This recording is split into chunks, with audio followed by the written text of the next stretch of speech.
حضرت ابراہیم علیہ السلام کی عادت تھی کہ مہمان کے بغیر کھانا نہیں کھاتے تھے، اور جو کھانا مہمان کے ساتھ کھایا جائے اس کا حساب بھی نہیں ہوگا۔ ساری زندگی یہ ان کو معمول رہا ہے۔ ایک دن بھوک لگی، گھر والوں کو کھانا پکانے کا کہا اور خود مہمان ڈھونڈنے نکلے۔ ایک شخص کو جو کہ بوڑھا تھا لے آئے، دسترخوان پہ بٹھایا، کھانا جب لگ گیا تو اس کو کہا اللہ کا نام لے کے شروع کرو۔ اس نے کہا میں تو اللہ کو نہیں مانتا۔ آپ نے فرمایا کہ میں تیرے سے کوئی ربط، رشتہ اور تعلق نہیں رکھتا، اللہ ہی کے نام پہ تجھے کھلا رہا ہوں، تو میرے رب کا نام تجھے کم از کم لینا چاہیے۔ اس نے کہا میں تو بتوں کا پجاری ہوں اور روٹی کے چند ٹکڑوں کے لیے اپنے بتوں سے بے وفائی نہیں کر سکتا۔ حضرت ابراہیم علیہ السلام بولے جب تو اتنا غیرت مند ہے کہ میرے رب کا نام نہیں لیتا اور اپنے بتوں سے بے وفائی نہیں کر سکتا، تو پھر میرا بھی تو کیا لگتا ہے، اگر میرے رب کو نہیں مانتا تو میں تو کھانا اس رب کے نام پہ کھلاؤں گا، کھاتا ہے تو ٹھیک، نہیں تو تیری مرضی۔ وہ حضرت ابراہیم علیہ السلام کے دسترخوان سے اٹھ کے چلتا بنا، وہ گیا تو جبریل امین حاضر ہو گئے، سلام دیا، سندیسہ سنایا۔ رب کہتا ہے اے میرے خلیل، تو نے میرا ایک بندہ ناراض کر دیا۔ یا اللہ، وہ تیرا بندہ تھا، وہ تو تیرا نام لینا گوارا نہیں کرتا تھا، اور تو فرما رہا ہے کہ وہ میرا بندہ تھا۔ ارشاد ہوا ابراہیم بتاؤ اس کی عمر کتنی ہوگی؟ یا اللہ 80 سال کے قریب ہوگی۔ کہا اتنا عرصہ ہو گیا نا میں اس کو رزق دے رہا ہوں، تم ایک دن نہیں کھلا سکے؟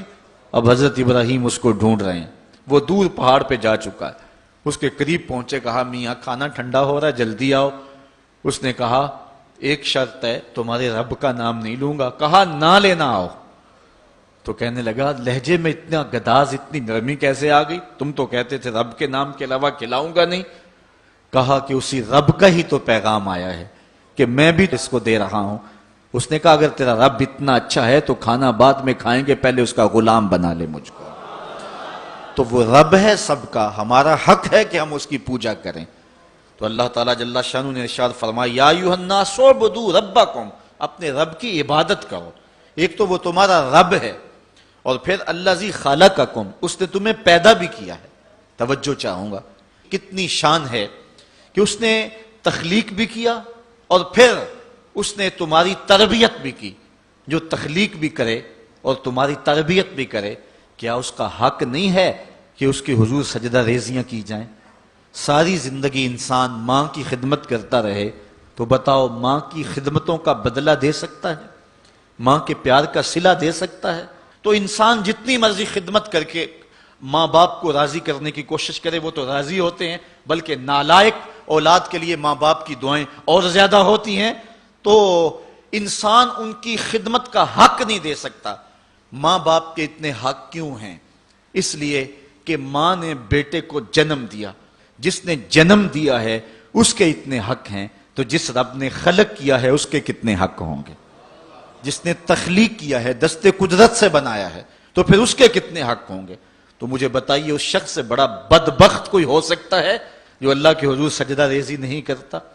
صبح کے وقت چڑیاں بھی اللہ کا نام لے رہی ہوتی ہیں، حشرات الارض بھی رب کا نام پکار رہے ہوتے ہیں، بلوں سے سر نکال کر جانور بھی اللہ کا نام پکار رہے ہوتے ہیں، اور اس شخص سے بڑا بد نصیب زمانے میں کوئی نہیں ہے کہ جو اللہ کی حضور جھکنا نہیں جانتا، جو اللہ کی حضور جو ہے وہ عبادت کا سر نہیں رکھتا۔ وہ رب ہے جو تمہیں پیدا کرنے والا ہے۔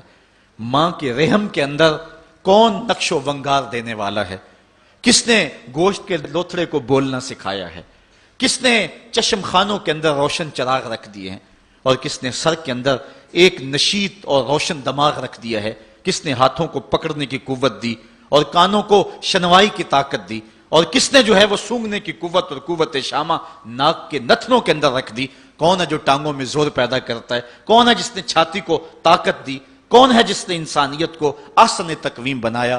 انسان، کیا تیرا حق ہے کہ مسجد کے قریب سے تو گزر جائے اور اللہ کا نمائندہ پکار رہا ہو حی علی الصلاۃ حی علی الفلاح، آجا نیکی کی طرف، آجا نماز کی طرف، اور تو جو ہے وہ اس کو سننے کے باوجود گزر جائے؟